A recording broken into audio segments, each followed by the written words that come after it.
দীর্ঘ 16 বছর পর হারানো ক্ষমতা ফিরে পেল বাংলাদেশ সেনাবাহিনী। এর মধ্যে আরপিও সংশোধন করে সেনাবাহিনীকে আইন শৃঙ্খলা বাহিনীতে যুক্ত করা হয়েছে। এছাড়া ত্রয়োদশ জাতীয় সংসদ নির্বাচনের সময়ও বিচারিক ক্ষমতা চায় সেনাবাহিনী। নির্বাচন কমিশনের সাথে আইন শৃঙ্খলা রক্ষাকারী বাহিনীর বৈঠকে বিষয়টি তুলে ধরেন সশস্ত্র বাহিনীর সদস্যরা। তবে প্রশ্ন হচ্ছে, নির্বাচনের সময় কেন বিচারিক ক্ষমতা চাওয়ার কথা বলা হচ্ছে বাহিনীর পক্ষ থেকে?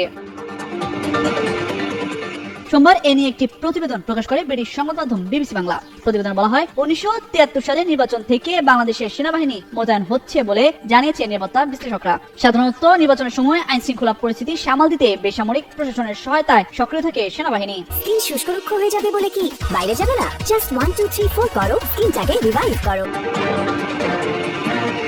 নির্বাচন কমিশনের কর্মকর্তারা বলছেন, অতীতেও নির্বাচনের সময় বেসামরিক প্রশাসনকে সহায়তা করতে সেনাবাহিনী স্ট্রাইকিং ফোর্স হিসেবে দায়িত্ব পালন করে আসছিল। সাধারণত আইন শৃঙ্খলা রক্ষাকারী বাহিনীগুলো বা স্ট্রাইকিং ফোর্সগুলোর নিয়ন্ত্রণ, জবাবদিহিতা নিশ্চিত করার জন্য ম্যাজিস্ট্রেসি পাওয়ার বা বিচারিক ক্ষমতা সিভিল প্রশাসনের হাতে রাখা হয়। নির্বাচনের বিশ্লেষক ও সাবেক ইসি কর্মকর্তা জেসমিন টুলি বলেন, এর আগে আইন শৃঙ্খলা বাহিনীর সংজ্ঞায় সশস্ত্র বাহিনীর কথা উল্লেখ ছিল না।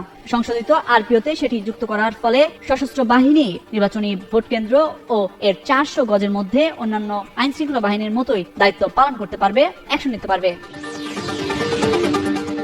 কিন্তু এক্ষেত্রে কেন্দ্রের বাইরে কিংবা অন্য জায়গায় যদি পরিস্থিতি নিয়ন্ত্রণের বাইরে চলে যায়, তখন কি সেনাবাহিনী তার নিজ ক্ষমতা বলে পরিস্থিতি নিয়ন্ত্রণ করতে পারবে?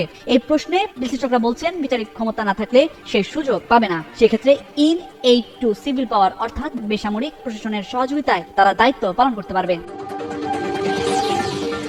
সশস্ত্র বাহিনীর সাবেক কর্মকর্তারা বলছেন, গত বছরের 5ই আগস্টের পর এমনিতেই পুলিশ বাহিনী কিছুটা দুর্বল অবস্থা রয়েছে, যে কারণে সেনাবাহিনীকে বিচারিক ক্ষমতা দেওয়া হয়েছে। কিন্তু শুধুমাত্র ভোটের সময় যদি সেই ক্ষমতা না থাকে, তাহলে সুষ্ঠু নির্বাচন নিয়েও নানা শঙ্কা তৈরি হতে পারে। দায়িত্ব পালন করতে গিয়ে অনেক সময় পরিস্থিতি নিয়ন্ত্রণে গুলি চালানোর মতো অবস্থা তৈরি হতে পারে। আইন অনুযায়ী এরকম ঘটনা ঘটলে পরবর্তীতে একজন ম্যাজিস্ট্রেট পুরো ঘটনা তদন্ত করেন। তার কাছে আইন শৃঙ্খলা বাহিনীর সদস্যদের তাদের কাজের যৌক্তিকতা বা ব্যাখ্যা তুলে ধরতে হয়। সেই জবাবদিহিতার বিষয়টি সেনাবাহিনী নিজের কাছে রাখতে চায় বলে বিচারিক ক্ষমতার বিষয়ে বিশেষ জোর দেওয়া হচ্ছে বলে জানান তারা।